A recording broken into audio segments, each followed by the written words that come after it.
Hey y'all, I think that I want to straighten it. Like, I don't think that the curls are for me. Like, they're falling now anyway.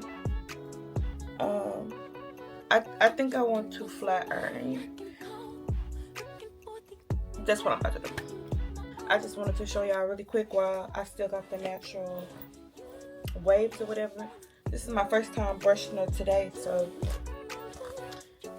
pretty good for a synthetic wig. So I'm scared, y'all. I'm not gonna lie, I'm scared. I got some heat protectant spray, but is this for synthetic hair? I don't know. Lowest that my flat iron goes is 365.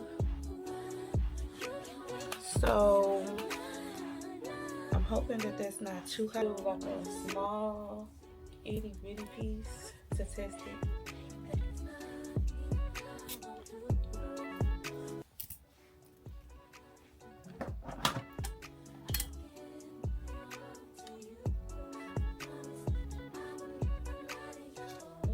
That's good. That's good at the end. Okay. It didn't burn or melt. It might can do something.